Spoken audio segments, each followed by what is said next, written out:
up to 50% வரை தள்ளுபடி. S, நம்ம பாண்டிச்சேரி நேரு ஸ்ட்ரீட் ரவி கலர்ஸ்ல இப்போ அதிரடியான ஆடி தள்ளுபடி ஸ்டார்ட் ஆயிடுச்சு. ஜஸ்ட் 999க்கு 4 குர்தீஸ் 899 வர்த் உள்ள இந்த ஜிவாமி ஷேப் பேக் இப்போ உங்களுக்காக ஜஸ்ட் 399 தான். 399க்கு 2 லெகின்ஸ், ஆங்கிள் லெகினும் இருக்கு, ஃபுல் லெகினும் இருக்கு. பிராண்டட் இன்னர் வேர்ஸ்ல ஜஸ்ட் 100 and 200 தான். இங்க டி-ஷர்ட், ட்ராக் பேண்ட், ஷார்ட்ஸ் எல்லாம் ஜஸ்ட் 100 to 200 தான். விமென்ஸ்க்கான நைட் ட்ரெஸ், ட்ராக்ஸ் இது எல்லாமே கிளியரன்ஸ் இல்ல ஜஸ்ட் 100 ல 250 வரைக்கும் தாங்க. முக்கியமா நம்ம வீட்டு கிட்ஸ்க்கு கிளியரன்ஸ் இல்ல ஜஸ்ட் 100 ல 200 குள்ளேயே இருக்கு. அது மட்டும் இல்லாம இங்க இருக்கிற A to Z எல்லா கலெக்ஷன்ஸ்க்கும் ஸ்பெஷல் டிஸ்கவுண்ட் இருக்கு. அப்படியே இன்னும் வெயிட் பண்றீங்க? உடனே கிளம்பி நம்ம பாண்டிச்சேரி நேரு ஸ்ட்ரீட் ரவி கலர்ஸ்க்கு வாங்க. அண்ட் மறக்காம இந்த வீடியோவை ஆடி தள்ளுபடியில அசத்தலா ஷாப்பிங் பண்ணணும்னு நினைக்கிற உங்க ஃப்ரெண்ட்ஸ் அண்ட் ஃபேமிலிஸ்க்கு ஷேர் பண்ணிடுங்க. வணக்கம். முக்கிய செய்திகள்.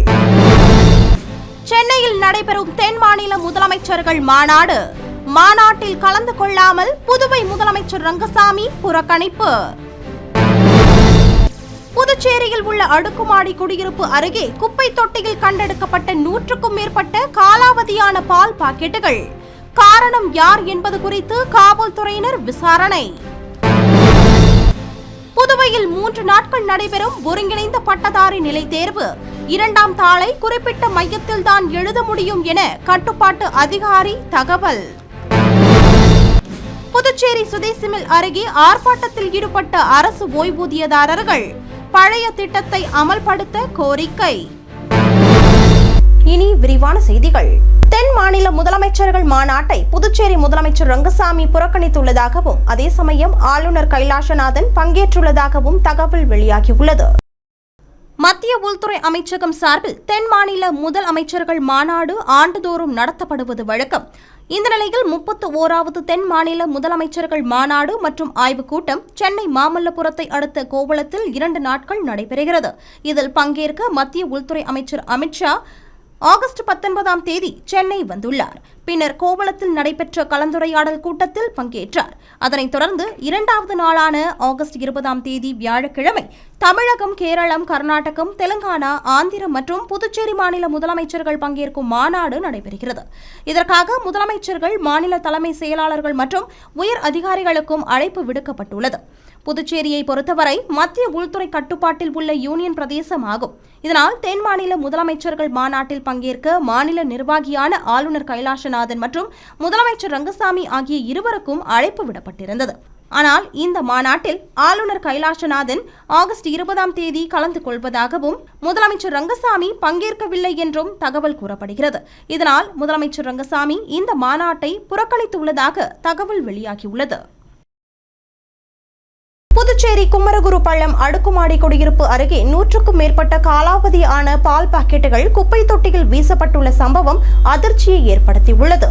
புதுச்சேரி கூட்டுறவு நிறுவனம் மூலம் பாண்லே பால் பாக்கெட்டுகள் 500க்கும் மேற்பட்ட பால் பூத்துகள் மூலம் மாநிலம் முழுவதும் விற்பனை செய்யப்பட்டு வருகிறது.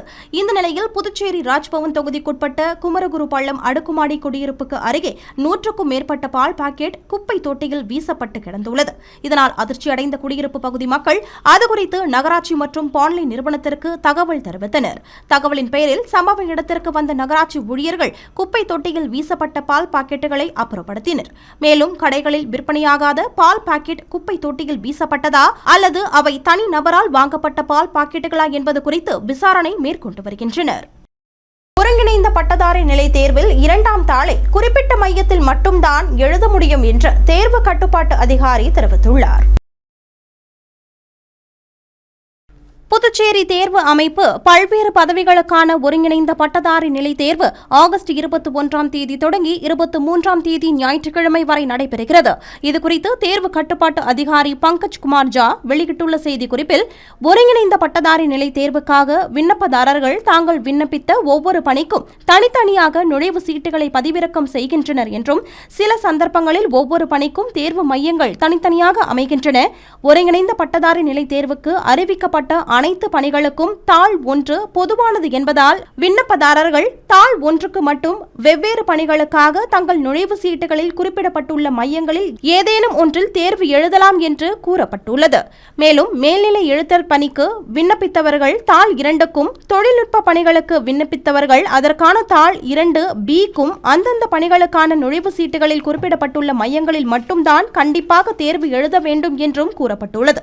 மேலும் விண்ணப்பதாரர்கள் தாங்கள் விண்ணப்பித்த ஒவ்வொரு பணிக்குமான நுழைவு சீட்டுகளையும் கவனமாக பரிசீலித்து தங்களுக்கு ஒதுக்கப்பட்ட மையங்களில் தேர்வு எழுத வேண்டும் என்றும், நுழைவு சீட்டில் குறிப்பிடப்பட்டுள்ள தாள்களில் ஏதேனும் ஒன்றிற்கு விண்ணப்பதாரர் தேர்வு எழுத தவறினால் அவர் அந்தந்த பணிக்கான தேர்வு பட்டியலிலோ அல்லது தேர்வுக்கான பரிசீலனையிலோ சேர்த்துக் கொள்ளப்பட மாட்டார்கள் என்றும் அந்த செய்திக்குறிப்பில் கூறப்பட்டுள்ளது. பழைய திட்டத்தை அமல்படுத்த கோரி புதுவை கிளை தேசிய ஓய்வூதியர் சங்கங்களின் ஒருங்கிணைப்பு மேடை சார்பில் ஆர்ப்பாட்டம் நடைபெற்றது. மத்திய அரசு கடந்த 2004ஆம் ஆண்டிற்கு பிறகு அரசு பணியில் சேர்ந்த ஊழியர்களுக்கு புதிய ஓய்வூதிய திட்டத்தை அமல்படுத்தியது. இதற்கு எதிர்ப்பு தெரிவித்தும் பழைய ஓய்வூதிய திட்டத்தை அமல்படுத்த கோரியும் தேசிய ஓய்வூதியர் சங்கங்களின் ஒருங்கிணைப்பு மேடை புதுச்சேரி கிளை சார்பில் ஆகஸ்ட் 19ஆம் தேதி மாலை சுதேசி மில் அருகில் ஆர்ப்பாட்டம் நடைபெற்றது. இந்த ஆர்ப்பாட்டத்திற்கு சங்க தலைவர் நடராஜன் தலைமை தாங்கினார். மேலும் ஆர்ப்பாட்டத்தில் பழைய ஓய்வூதிய திட்டத்தை அமல்படுத்த வேண்டும், மத்திய மாநில அனைத்து ஓய்வூதியதாரர்களுக்கும் பணிக்கொடை வழங்க வேண்டும், 2026ஆம் ஆண்டிற்கு முன்பு ஓய்வு பெற்றவர்களுக்கும் ஓய்வூதிய மாற்றத்தை உறுதி செய்ய வேண்டும், 50% அகவிலைப்படியை ஊதியம் மற்றும் ஓய்வூதியத்துடன் இணைக்க வேண்டும் என்பன உட்பட பல்வேறு கோரிக்கைகளை வலியுறுத்தி மத்திய அரசுக்கு எதிராக அவர்கள் கோஷங்களை எழுப்பினர்.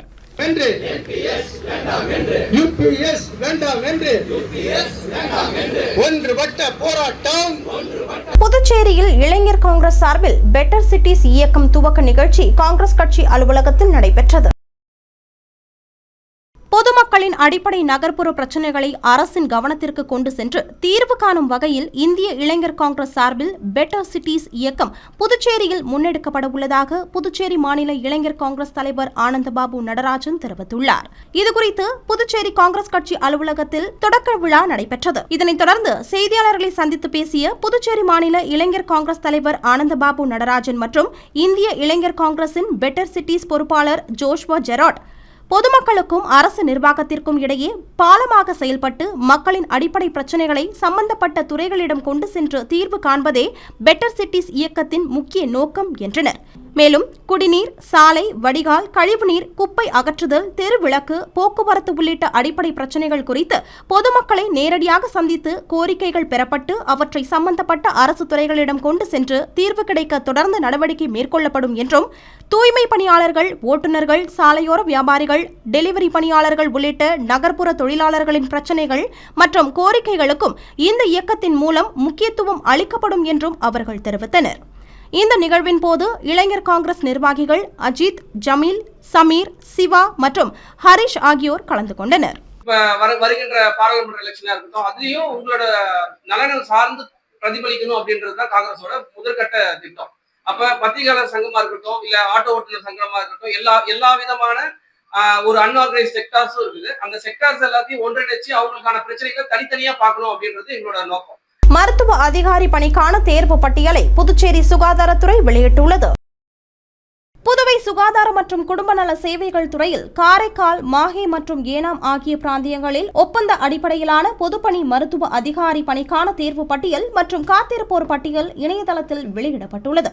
இந்த தேர்வு பட்டியலில் காரைக்காலை சேர்ந்த 2 பேரும், மாஹேவில் 4 பேரும், ஏனாமில் 4 பேரும் என மொத்தம் 10 பேர் தேர்வு செய்யப்பட்டுள்ளதாக புதுச்சேரி சுகாதாரத்துறை இயக்குநர் செவ்வேல் தெரிவித்துள்ளார். கூனிச்சம்பட்டில் பைக் மீது லாரி மோதிய விபத்தில் படுகாயமடைந்த விவசாயி பரிதாபமாக உயிரிழந்த சம்பவம் சோகத்தை ஏற்படுத்தியுள்ளது. திருக்கனூர் அடுத்த கூனிச்சம்பட்டு பெருமனார் கோவில் தெருவை சேர்ந்த வாசுதேவன் என்பவர் விவசாயி ஆவார். இவர் ஆகஸ்ட் 18ஆம் தேதி மாலை தனது யமஹா லிப்ரோ பைக்கில் திருக்கனூர் கடைவீதி சென்றுவிட்டு மீண்டும் KR பாளையம் வழியாக வீட்டிற்கு சென்று கொண்டிருந்த போது அவருக்கு பின்னால் அதிவேகமாக வந்த லோட் கேரியர் லாரி KR பாளையம் அருகே வாசுதேவன் ஓட்டி சென்ற பைக் மற்றும் எதிரே வந்த மற்றொரு மொப்பெட்டின் மீது மோதியது. இதில் வாசுதேவன், மொப்பெட்டில் வந்த கூனிச்சம்பட்டு சீனிவாசன் நகர் கீர்த்தனா, விஜயா மற்றும் 3.5 வயது பெண் குழந்தை ஆகியோர் படுகாயமடைந்தனர். அவர்களை மண்ணாடிப்பட்டு சமுதாய நலவழி மையத்திற்கு அழைத்து சென்றனர்.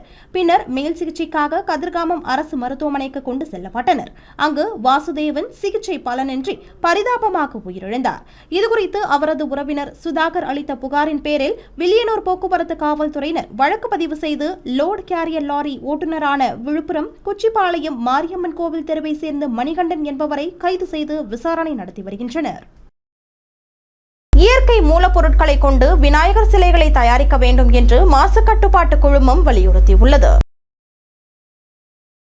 பண்டைய காலங்களில் விநாயகர் சதுர்த்தி போன்ற பண்டிகையின் போது வண்ணம் தீட்டாத சிறிய களிமண்ணால் செய்யப்பட்ட விநாயகர் சிலைகளை நீர்நிலைகளில் கரைப்பது நமது நாட்டின் மரபாகும். இதனால் நீர்நிலைகள் பெரிதும் மாசடைவதில்லை. ஆனால் தற்போது வண்ணம் தீட்டிய பெரிய உருவ சிலைகளை செய்து வழிபட்ட பின்னர் நீர்நிலைகளில் கரைப்பதால் நீர்நிலைகள் மாசடைந்து வருகிறது. இது தொடர்பாக திருத்தி அமைக்கப்பட்ட விரிவான நெறிமுறைகளை மத்திய மாசு கட்டுப்பாட்டு வாரியம் வெளியிட்டுள்ளது.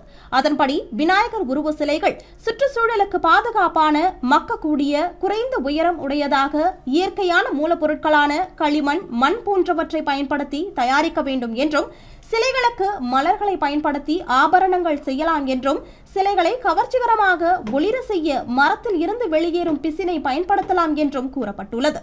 இதேபோல் ஒருமுறை உபயோகிக்கும் பிளாஸ்டிக் மற்றும் தெர்மோகோலை பயன்படுத்தக்கூடாது என்றும், சிலைகளை உருவாக்க நச்சு மற்றும் எளிதில் மக்காத ரசாயன சாயங்கள், எண்ணெய் வண்ணப்பூச்சுகள் பயன்படுத்துவதை கண்டிப்பாக தவிர்க்க வேண்டும் என்றும் அறிவுறுத்தப்பட்டுள்ளது. மேலும் அதற்கு பதிலாக வண்ணம் சேர்க்க பூக்கள், மரப்பட்டை, மகரந்தம், இலைகள், வேர்கள், விதைகள், பழங்கள் மற்றும் வண்ண பாறைகள் ஆகியவற்றில் இருந்து இயற்கையாக தயாரிக்கப்பட்ட வண்ணங்களை மட்டுமே பயன்படுத்த வேண்டும் எனவும், விநாயகர் உருவ சிலைகளை தயாரிப்பவர்கள் உள்ளாட்சித்துறையின் நகராட்சி, கொம்யூன் பஞ்சாயத்துகளில் முன்பே பதிவு செய்ய வேண்டும் என்றும் மாசு கட்டுப்பாட்டு குழும உறுப்பினர் செயலாளர் ரமேஷ் தெரிவித்துள்ளார். நிலுவைத் தொகை வழங்க கோரி நெல் விவசாயிகள் சட்டசபை முன்பு போராட்டத்தில் ஈடுபட்டதால் பரபரப்பு ஏற்பட்டது. புதுவை தட்டாஞ்சாவடியில் ஒழுங்குமுறை விற்பனை கூடம் உள்ளது. இங்கு புதுவை மற்றும் தமிழக பகுதிகளில் உள்ள விவசாயிகள் தங்கள் விளை பொருட்களை விற்பனை செய்வது வழக்கம். அதன்படி கடந்த 2 மாதங்களுக்கு முன்பு 50க்கும் மேற்பட்ட நெல் விவசாயிகள் தங்கள் நெல்லை ஒழுங்குமுறை விற்பனை கூடத்தில் விற்பனை செய்தனர். ஆனால் இவர்களுக்கு இன்னும் பணம் வழங்கப்படவில்லை என்று கூறப்படுகிறது. இதனால் அவர்கள் நெல் விற்பனை செய்த பணத்தை வழங்க கோரி கடந்த சில நாட்களுக்கு முன்பு ஒழுங்குமுறை விற்பனை கூடத்தில் போராட்டத்தில் ஈடுபட்டனர். அப்போது அவர்களிடம் அதிகாரிகள் பேச்சுவார்த்தையில் ஈடுபட்டு விரைவில் அந்த பணம் வழங்கப்படும் என்று கூறினர். ஆனால் இதுவரையில் அந்த பணம் வழங்கப்படவில்லை என்று கூறப்படுகிறது. இந்த நிலையில் ஆகஸ்ட் 19ஆம் தேதி காலை அவர்கள் நிலுவைத் தொகையை வழங்க வேண்டும் என்று முதலமைச்சர் ரங்கசாமியிடம் வலியுறுத்த சட்டசபை முன்பு ஒன்று கூடினர். ஆனால் வெகு நேரம் ஆகியும் முதலமைச்சர் ரங்கசாமி சட்டசபைக்கு வராத காரணத்தினால் அவர்கள் திடீரென தங்கள் கோரிக்கைகளை வலியுறுத்தி போராட்டத்தில் ஈடுபட்டனர். இதனால் அப்பகுதியில் பரபரப்பு ஏற்பட்டது. மேலும் தகவல் அறிந்த காவல்துறையினர் விரைந்து சென்று போராட்டத்தில் ஈடுபட்டவர்களிடம் பேச்சுவார்த்தை நடத்தினர். பின்னர் முக்கிய நிர்வாகிகள் மட்டும் முதலமைச்சர் அலுவலகத்தில் கோரிக்கை மனு அளித்தனர். இதைத் தொடர்ந்து அவர்கள் அங்கிருந்து கலைந்து சென்றனர். குரு ரவிதாசின் 650வது ஜெயந்தியை முன்னிட்டு அவரது பிறந்த ஊரான வாரணாசியில் இருந்து கொண்டுவரப்பட்ட புனித மண் கலசம் வழங்கும் நிகழ்ச்சி புதுச்சேரி பாரதிய ஜனதா கட்சி சார்பில் நடைபெற்றது. புதுச்சேரி பாரதிய ஜனதா கட்சியின் சார்பில் மாநில தலைவர் VP ராமலிங்கம் தலைமையில் கவிஞரும் துறவியுமான குரு ரவிதாசின் 650வது ஜெயந்தியை முன்னிட்டு சிறப்பு நிகழ்ச்சி நடைபெற்றது. குரு ரவிதாஸ் பிறந்த புண்ணிய பூமியான வாரணாசியில் இருந்து கொண்டுவரப்பட்ட புனித மண் அடங்கிய கலசத்திற்கு ராஜ்பவன் தொகுதிக்குட்பட்ட அம்பேத்கர் நகரில் அமைந்துள்ள செங்கழநீர் அம்மன் கோவிலில் சிறப்பு பூஜைகள் நடத்தப்பட்டன. அதனைத் தொடர்ந்து அந்த புனித மண் கலசங்கள் அனைத்து மாவட்ட தலைவர்களுக்கும் வழங்கப்பட்டன.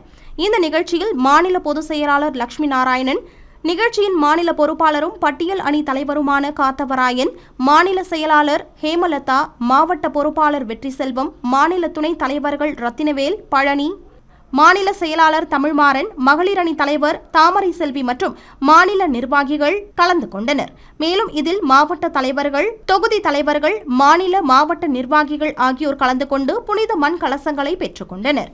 குரு ரவிதாசின் சமூக சீர்திருத்த சிந்தனைகள் மற்றும் சமத்துவ கொள்கைகளை மக்களிடம் கொண்டு செல்லும் வகையில் இந்த புனித மண் கலசங்கள் அனைத்து தொகுதிகளுக்கும் எடுத்து செல்லப்பட்டு அங்குள்ள கோவில்களில் சிறப்பு பூஜைகள் நடத்தி பின்னர் ஊர்வலமாக எடுத்து செல்ல அறிவுறுத்தப்பட்டுள்ளது.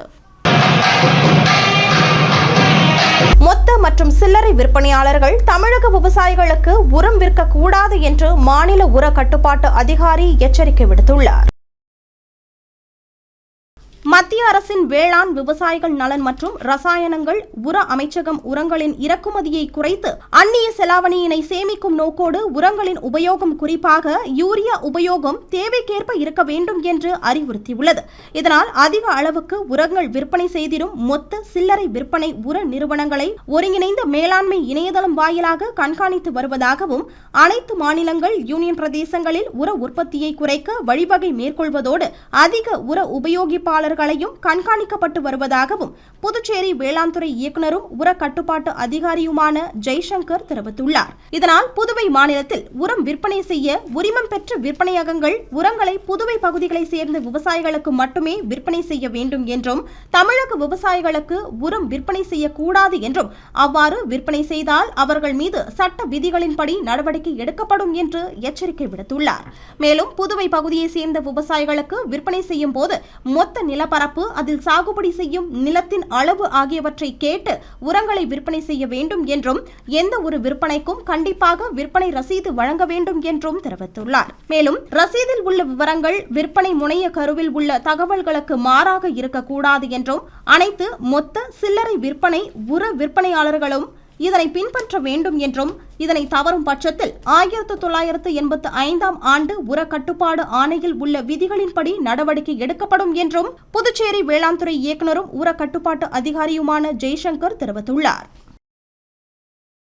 பிடெக் 2ஆம் ஆண்டு மாணவர் சேர்க்கைக்கு 3ஆம் கட்ட கலந்தாய்வுக்கு விருப்ப பாடங்களை சமர்ப்பிக்கலாம் என சென்டாக் சார்பில் தெரிவிக்கப்பட்டுள்ளது. புதுச்சேரி சென்டாக் ஒருங்கிணைப்பாளர் அமன் சர்மா வெளியிட்டுள்ள செய்திக்குறிப்பில், புதுவை அரசு மற்றும் தனியார் கல்லூரிகளில் அரசு ஒதுக்கீட்டு இடங்கள் சென்டாக் கலந்தாய்வு மூலம் நிரப்பப்பட்டு வருவதாகவும், பிடெக் 2ஆம் ஆண்டு நேரடி சேர்க்கைக்கு 2ஆம் கட்ட சேர்க்கை பெற்றவர்களின் பட்டியல் மற்றும் காலி இட விவரங்கள் சென்டாக் இணையதளத்தில் வெளியிடப்பட்டுள்ளதாகவும் தெரிவிக்கப்பட்டுள்ளது. மேலும் 3ஆம் கட்ட கலந்தாய்வில் பங்கேற்க விரும்பும் புதுச்சேரி யூனியன் பிரதேசம் மற்றும் பிற மாநிலங்களை சேர்ந்த மாணவர்கள் தங்களது லாகின் விவரங்களை பயன்படுத்தி விருப்ப பாடங்களை ஆகஸ்ட் 21ஆம் தேதி மாலை 5 மணிக்குள் சமர்ப்பிக்க வேண்டும் என்றும், 1 மற்றும் 2ஆம் கட்ட கலந்தாய்வில் சமர்ப்பிக்கப்பட்ட விருப்ப பாடங்கள் செல்லாது எனவும், 3ஆம் கட்ட கலந்தாய்வில் பங்கேற்கும் அனைத்து விண்ணப்பதாரர்களும் புதிதாக விருப்ப பாடங்களை சமர்ப்பிக்க வேண்டும் என்றும் அந்த செய்திக்குறிப்பில் கூறப்பட்டுள்ளது. இனி வருவது புதுவையில் இன்றைய தங்கம் மற்றும் வெள்ளி விலை நிலவரம். இன்றைய தங்கம் வெள்ளி விலை விவரம். புதுவையில் இன்றைய தங்கம் வெள்ளி விலை விவரம் வழங்குபவர்கள் முத்து கோல்ட் ஹவுஸ், பாண்டிச்சேரி. தங்கம் 1 கிராம் 14,600 ரூபாய். இன்றைய தங்கம் வெள்ளி விலை விவரம். வெள்ளி 10 கிராம் 2,540 ரூபாய். இத்துடன் ஏஎம்என் செய்திகள் நிறைவடைந்தன. வணக்கம். புதுச்சேரி உங்கள் ஏஎம்என் டிவி செய்திகளை யூடியூபில் உடனுக்குடன் காண ஏஎம்என் டிவி பாண்டிச்சேரி சேனலை சப்ஸ்கிரைப் செய்யுங்கள். பெல் பட்டனை மறக்காமல் கிளிக் செய்யுங்கள்.